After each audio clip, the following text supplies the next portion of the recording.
ये डील दोनों देशों के लिए अच्छी रहेगी, क्योंकि इसके लिए दोनों देशों का जो कारोबार है वो बढ़ेगा। ये एग्रीमेंट हमारे एक्सपोर्ट्स के लिए बहुत ही इम्पोर्टेंट है।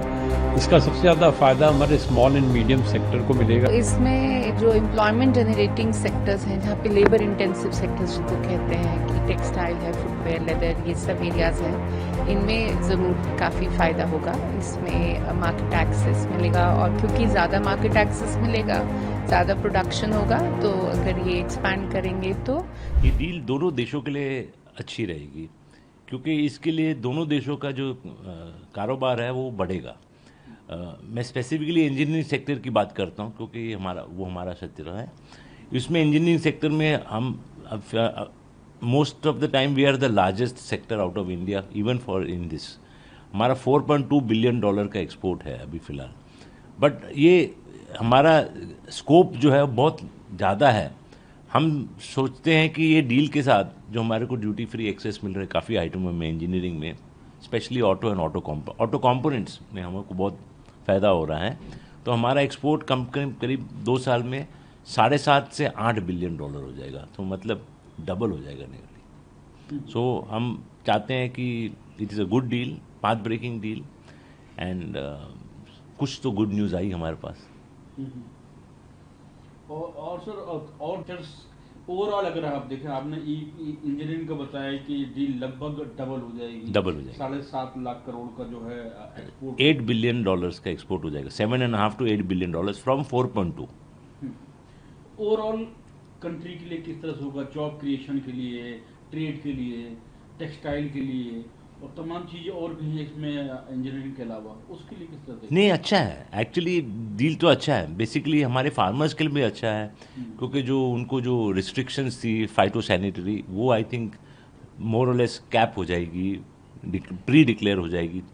एंड फार्मर्स के लिए भी वो अच्छा है, इनका एक्सपोर्ट होएगा। टेक्सटाइल के लिए तो बहुत ही अच्छा है, क्योंकि टेक्सटाइल के लिए UK is a big market, तो उनका एक्सपोर्ट भी, उनको ज़ीरो ड्यूटी हो जाएगी, तो उनका भी एक्सपोर्ट बढ़ेगा। ओवरऑल इंडिया का ट्रेड जो है यूके से काफ़ी बढ़ेगा, एंड स्कोप भी है बढ़ने का, क्योंकि इंडिया और यूके का डील मीन्स जो करंट ट्रेड है फ्रॉम हमारी रिलेशनशिप के साथ आई थिंक कम है, बढ़ेगा। एंड प्लस हर एक फाइनल एक चीज़ तो हमारे को ये तो है ही कि हम अब यूके के साथ मोढे से मोढा लगा के चल रहे हैं। 70-80 साल पहले कहाँ थे हम यूके के साथ, और अब हम कहाँ हैं। सर, दुनिया के लिए क्या मैसेज है? क्योंकि एक 5th लार्जेस्ट इकोनॉमी है, 6th लार्जेस्ट इकोनॉमी, हाँ। और ऐसे टाइम में जब टैरिफ को लेकर, यूएस टैरिफ को लेकर दुनिया में अनिश्चितता है हर तरफ, इस डील को आप किस तरह से देख रहे हैं? इस डील को हम ये देख रहे हैं कि हमने एक टेम्पलेट बना दिया कि हम ये कर सकते हैं और ये नहीं कर सकते हैं। हम ये भी कहते हैं कि अगर हमारे हित में है हम जरूर करेंगे, पर अगर हमारे हित में नहीं है तो हम कोई दबाव में आके डील नहीं करेंगे। हमने हमारा लक्ष्मण रेखा इस डील से बता दिए कि ये हम कर सकते हैं, ये हम नहीं कर सकते। सो इसके बेसिस पे ईयू की डील भी मोर और लेस उस क्षेत्र में जैसे जाएगी, और हमने एक सॉर्ट ऑफ मैसेज दे दिया है वर्ल्ड को, हम डील करना चाहते हैं, we want to do it, हम करने को तैयार हैं, but it has to be win win for both sides. एक तरफा डील नहीं होगी, और जो हमारे रेड लाइंस हैं वो हम नहीं क्रॉस करेंगे। इसके बाद जैसे कि आपने बोला दी है, हाँ। यूए के साथ बहुत तेज हमारी जो है बातचीत, नेगोशिएशन हुई ईयू के साथ यूए के साथ पहले हुई, हाँ। उसके बाद फिर जो है अब यूके के साथ हुई, और तमाम ट्रेड नेगोशिएशन चली रहे कई कंट्रीज के साथ। पेरू है उसमें, उसमें न्यूजीलैंड है, उसमें और कई कंट्रीज हैं। ईयू के साथ जो सबसे ज़्यादा इंतजार है, दूसरा सर यूएस के साथ। तो इन दोनों के लिए आप किस तरह से देख रहे हो? क्योंकि नेगोशिएशन दोनों के साथ बहुत तेज़ी से चल रही है। ईयू के साथ तो हमारी नेगोशिएशन काफ़ी टाइम से चल रही है, एंड हमारा होप है कि जैसे जब उनके ईयू के प्रेसिडेंट आए थे, तो मोस्ट प्रॉब्ली ये साल में हमारी डील तो होनी चाहिए। यूएसए के साथ कभी हाँ कभी ना चल रही है, तो उसके बारे में नहीं बोल सकता।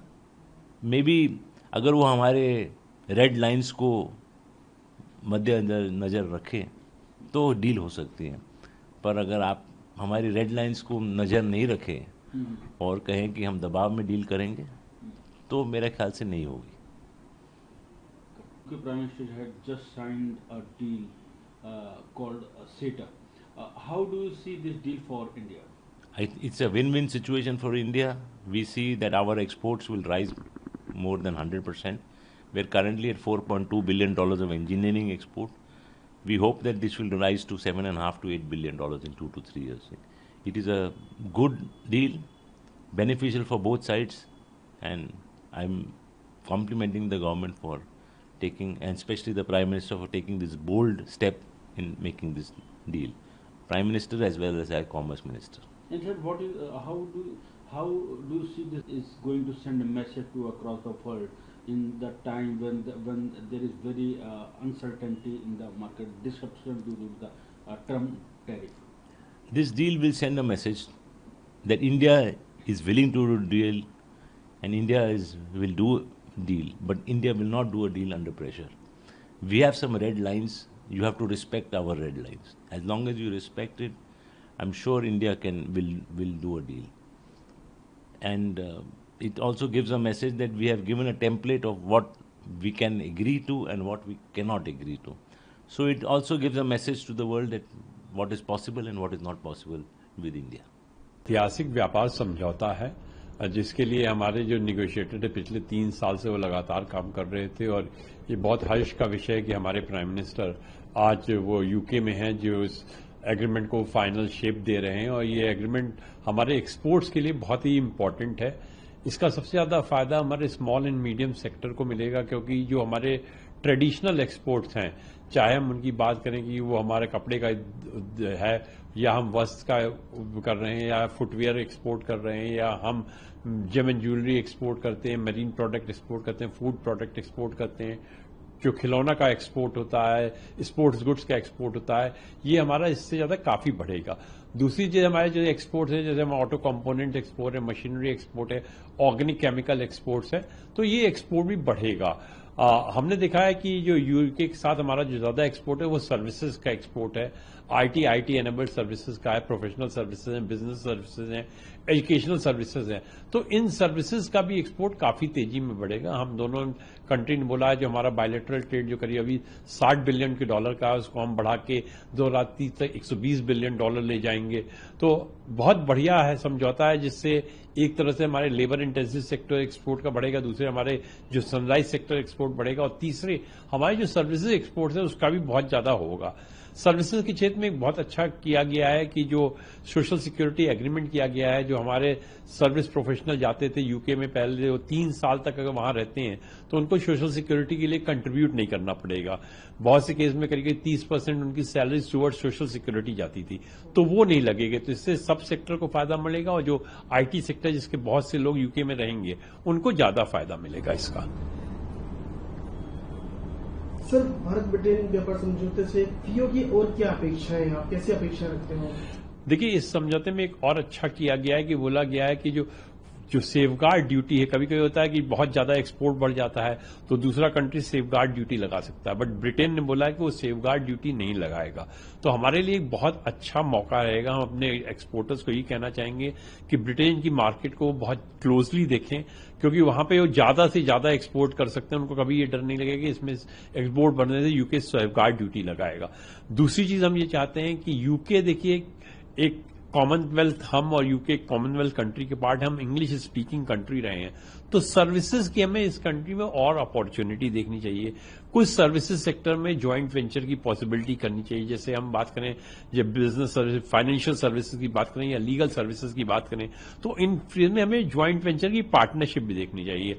तो मेरे अपने एक्सपोर्टर्स से सिर्फ यही कहना होगा कि यूके को वो एक बहुत लॉन्ग टर्म मार्केट के लिए देखें और देखें कि इस मार्केट में वो किस तरह अपना एक्सपोर्ट बढ़ा सकते हैं, बिकॉज उनको किसी तरह की ड्यूटी का कोई थ्रेट नहीं है. अगर बहुत ज्यादा इंडिया का एक्सपोर्ट बढ़ता भी है तो किसी तरह का कोई थ्रेट नजर नहीं आता है. सर, इस समझौते के बाद ब्रिटेन के प्रधानमंत्री जी ने एक बहुत अच्छी बात कही है. उन्होंने कहा है कि हम दोनों जानते हैं कि यूरोपीय संघ छोड़ने के बाद से यह है ब्रिटेन द्वारा किया गया सबसे बड़ा आर्थिक रूप से सर्वाधिक महत्वपूर्ण समझौता है.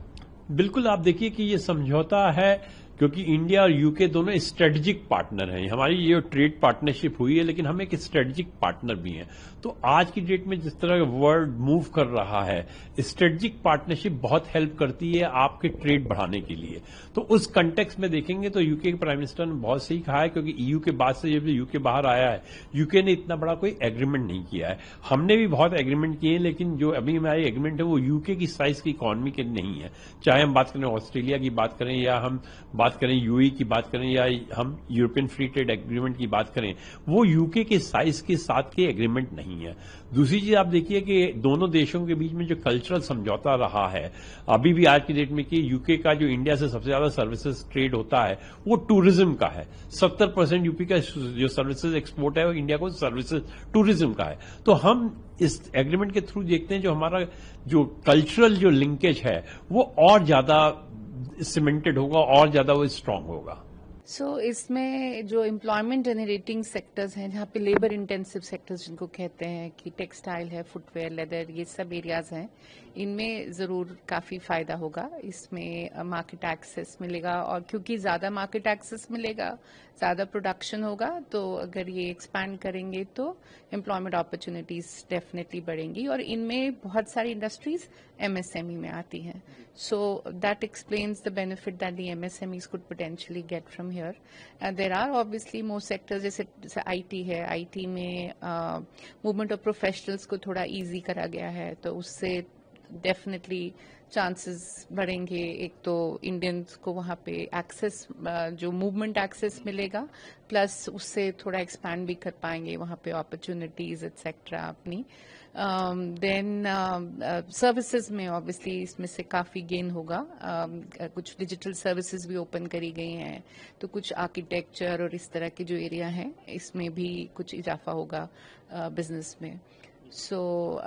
ये अपॉर्चुनिटीज़ हैं। एग्रीकल्चर और डेयरी में जो हमारे स्ट्रेटेजिक एरियाज हैं उसमें तो प्रोटेक्शन है, लेकिन कुछ जो हमारे फाइटोसैनिटरी कुछ इश्यूज होते थे, उस चैप्टर में कुछ काम हुआ है, जिससे कि थोड़ा एक्सेस जो है हमको, जो काफ़ी डिफिकल्ट होता था फूड एरिया में, वो थोड़ा ईज होगा। So that will be an additional benefit that comes up. तो क्योंकि जो एफटीए होता है, एफटीए से आपको जो मार्केट एक्सेस जो मिलता है वो ज़्यादा मार्केट एक्सेस मिल सकता है, बिकॉज हर देश जो है वो अलग अलग मुल्कों से अपने अपने फ्री ट्रेड अग्रीमेंट कर रहा है।